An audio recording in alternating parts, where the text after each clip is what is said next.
Four Knights of the Apocalypse chapter 106 is out, and this was another good chapter with things finally turning up to get into the action for this arc, and I am all but excited for it. And the ending for this arc really got me hyped for the next chapter, because there is a lot that happens towards the end that I am just very excited for.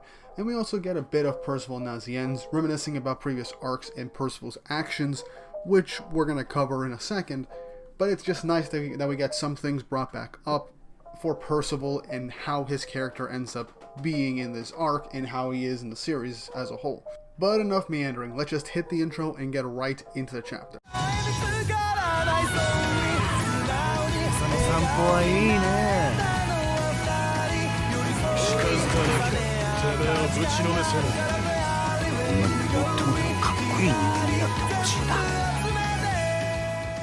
Chapter 106 of the Four Knights of the Apocalypse, titled The Savior. And this goes back into the previous chapter with all the demons calling Percival their savior. The chapter starts off with An and Donnie meeting up with Tristan and Lancelot and the others as they got separated previously. Isolde is going up to An being like, don't worry about us, you guys probably had it far worse. And An's like, we're fine, you won't believe what happened. Lancelot asks, what happened, do you mind telling me? And Donnie's like, well, you're probably not going to believe what just happened with us. Tristan brings up they don't really know what's going on with them either, saying that ever since they brought up Percival's name, the demons kind of changed their stripes. As they're all just staring at everyone right now in this group.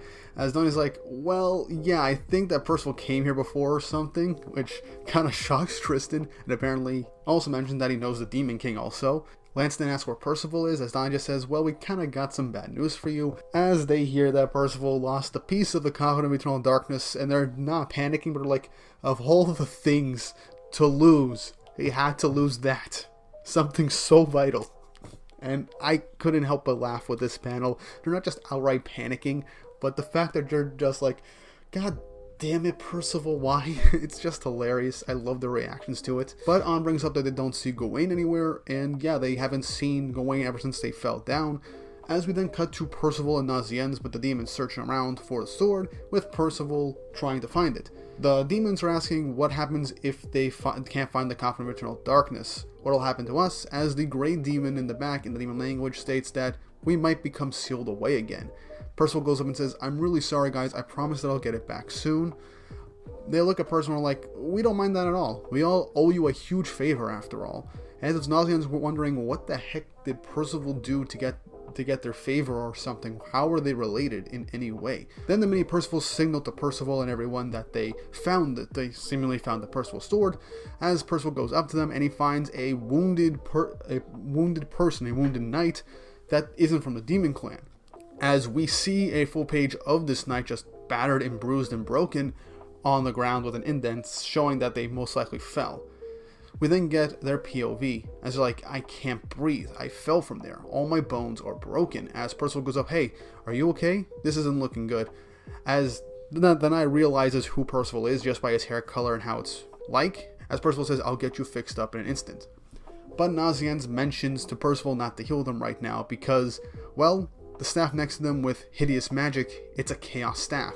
And Percival recognizes it also. And Naziennes puts two and two together, stating that it's a Chaos Knight they found, their sworn enemy. So yeah, this is a Chaos Knight, and I believe this was one of the knights that was with the group of Chaos Knights that were tailing the group before they entered the Demon Realm. And in this knight's POV, they're like, damn it, I'm dead. Stuck here, unable to do anything. What a sorry way to end it. But Percival says, enemy or not, I can't just pretend I didn't see this. If I just leave this person to die, it'll be all my fault.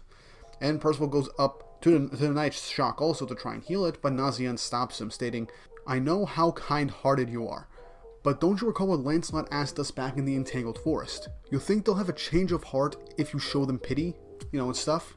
Which, I like that we're getting a callback to the Entangled Forest arc, because that is the first time we actually get a mention of Percival's, values being questioned. Percival knows that they're not going to change of heart just by healing them and being nice.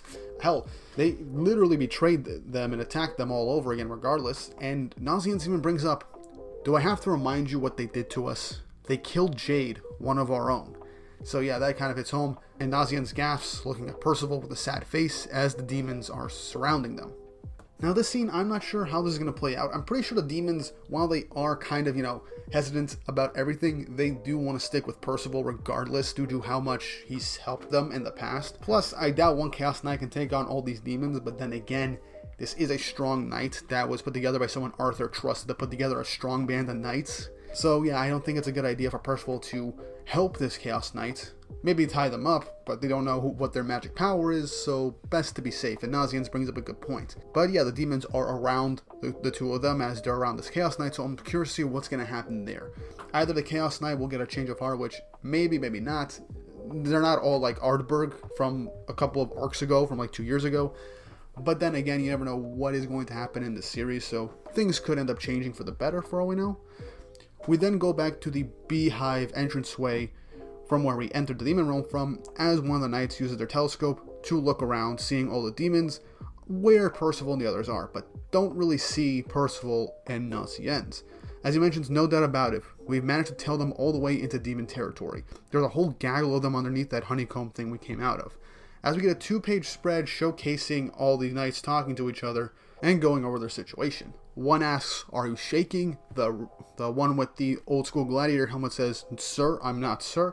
As the one in the ranger outfit says, "Enough nonsense, please. The demon clan nearly found us up there. We're lucky the Knights of Prophecy distracted them." As the one with the 3 faces states, "Hopefully the demons will finish them off for us. Then this detour won't be a total waste of time." As the leader, I keep forgetting his name, says, "Well, I have to see. We'll have to see. I doubt it'll go that smoothly, though." He then brings up, "Good thing we have you around. Not even we could do very much against the demon world's miasma." As we look to this knight with a seemingly like, I'm gonna say demon squid helmet, as he just says one word, "Yep." So this character helped them with the miasma, which is very important to take note of as this comes back later in the chapter. The leader of the group says, regardless, the question is, why do they need to visit this realm? I'd like an answer to that. And he goes over to one of the knights over there saying, "But you've been rather quiet lately. Can I ask you for your opinion, Rosebank?" As this looks exactly like the knight that we saw that Percival and Nazians literally just found. And it is a Chaos Knight, so this is definitely an imposter, as they start coughing up and motioning, stating that their throat is sore to speak, and that the miasma damaged it. As the leader says, "Fair point. The air pressure here sure is awful." As he calls out the names of all the knights, stating, "Now, Tomental, Glenesk, Lochenranze, Levet, Brakla. What do you think of all this?" As he then lunges and tries to cut down the knight that they see in front of them that is supposed to be a Rosebank. As that knight then jumps away. 2 of the Chaos Knights go up, as this imposter knight then shoots 2 attacks at it, chanting a spell. I think this looks like Exterminate Ray that Merlin uses, which definitely comes into play with everything that happens with the reveal at the end of the chapter. These 2 knights get skewered right in the center as they fall to the ground. The knight states, "That's 2 of them down," but then gets shocked as the knight with the squid helmet states, "Be well," as these 2 knights that were just given critical injuries then got brought back to full health. As the imposter knight says, "A goddess clan spell, huh?" As it then gets shot in the head by an arrow by the gladiator guy from the mist. Says, "Sir, taken down, sir. I never miss a shot out of 100. As then another voice says, "Oh yes, quite an arm. Shooting down a mirage like that." As it is shown that the knight was in fact an illusion, with the leader going around and turning to notice the person speaking. As he states, "Imagine here in Demon Lands, and I'm still having to deal with a wild child like you." As it is revealed, Gawain is here with this big band of knights, impersonating one of their own, stating, "If you think you can tame me, then just try it, you worthless minions." As the chapter ends. So, we now know 100% of what happened to Gawain in the last chapter. She literally found one of the Chaos Knights just fallen down on the ground, broken and bruised. She probably beat them up a bit more and left them for dead somewhere else and impersonated them to hide amongst the Chaos Knights to kind of, find out what they're doing. So my whole idea of Merlin bargaining with the Knights to let everyone else go was wrong, and thankfully the whole idea that Gawain is a traitor theory is more or less debunked with this aspect, because if she was going to be a traitor, she wouldn't fight all of them at once. But that's honestly something I kind of prefer, honestly, and I like Gawain's interaction. She's basically going to try and 1v7 or 1v6 all these knights, so I'm curious to see how she's going to fight, and we're actually going to see Gawain fight in her more smaller form, in her mage form, if I'm being honest, and I'm curious to see how this fight is going to play out. Something that I want to mention is that the leader of this group of knights, I think his name is Montach, I think, if I remember correctly, states that I still have to deal with a wild child like you, which implies that he has a history with Gawain, probably maybe trained her in trying to fight, or had to deal with her rambunctiousness back in Camelot as like a babysitter or something for Arthur's sake or whatever, or having her try to control her powers. I don't know, but they do have maybe some history, maybe a former instructor, and Gawain kind of just walked away or just ignored him or whatever. So we have no clue what's going to happen with this, but it is nice to see that there is a connection with Gawain here. So I do want to see more of Gawain. I want to see more instance and more ties to her life, to how things were back when she was in Camelot. I want to see what happens with that.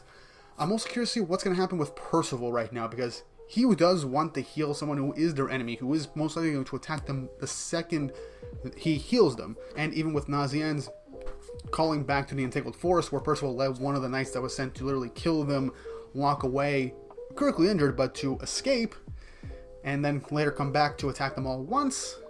It is a fair judgment. How this is going to play out, I have no clue. Maybe Percival will heal them and use his powers to tie them up as a prisoner. Maybe hand them over to Zeldris, for all we know. But Percival is not cruel, he's very kind-hearted. So yeah, I'm not sure how he's going to deal with this. For all we know, the demon's probably just going to be like, Percival, we owe you. Do what you got to do. If something happens, we'll take responsibility for letting you do this. I think that's probably going to be what's going to happen with this. But we still don't know what this whole savior thing is. Maybe Percival saved the demon clan from a virus or something, or people that were near death from attacks from Camelot or something. I have no idea. But the last thing I want to talk about in this chapter is that Squid Knight, with the name I cannot remember, and I don't want to say because it's kind of hard to say, using a Goddess Clan spell, Be Well, to heal knights that were literally skewered by magical laser beams. I honestly believe that the only Goddess Clan member, because this is a power that can only be used by druids or the Goddess Clan, and I think it's just the Goddess Clan that can use this power, it's very likely that this is Nanashi, who was basically one of the only people from that Vital Festival tournament that stayed with Arthur through the Holy War, and even helped protect a lot of the citizens during the fight against the Demon King, and I believe was technically Arthur's right-hand man. So I'm curious to see if it is Nanashi, because that's something that a lot of people have been wondering. Nanashi's a goddess. Would he really stand by with Arthur to see what's going to happen with this? But Nanashi doesn't consider himself a goddess, most likely, since he was most likely exiled with his wings ripped off, with what we saw at the end of Cursed by Light. But who knows? I think this is Nanashi. This would be an interesting dynamic to put into this, being a Goddess Clan member fighting with somebody that wants to eradicate all the other races in the world of Seven Deadly Sins. So I'm curious to see how this is going to play out. Either way, Gawain, very strong, I know, but I don't know if she's going to be able to take on 6 of these Chaos Knights all at once. I'm curious to see what happens, and there's not much else to talk about. One quick thing I want to mention, there is a Chaos Staff in play, so I do feel like that's going to literally be used in this arc. I doubt Nakaba's going to be like, look, that's a Chaos Staff. Remember what that does? Yeah, this is probably going to be important. We've seen this used like 3 times in the series so far. I feel like that's going to come into play. I mean, with all the demons coming around, Nazianz and Percival, I feel like that knight will probably end up using the Chaos Staff as a last resort or something. But yeah, that's basically all I have to say about this chapter. Another great one. I can't wait to see Gawain attempt and maybe succeed for the most part in holding off 6 Chaos Knights in a 1v6. I find that very interesting and cool. But what did you guys think of this chapter? Leave your thoughts and opinions down in the comment section down below. Theories, speculations, and whatever, leave it down. Also, I like talking to you guys about all these different chapters. And once more, don't forget to like and subscribe and hit the notification bell for updates on future videos. It really helps, and it shows you guys like the stuff I do on the channel, and it shows you guys want me to do more. I can't wait for the next chapter, and I really can't wait to talk about the events of the series with you guys. With all that said and done, I hope you enjoyed the video, and I hope you all have an awesome day.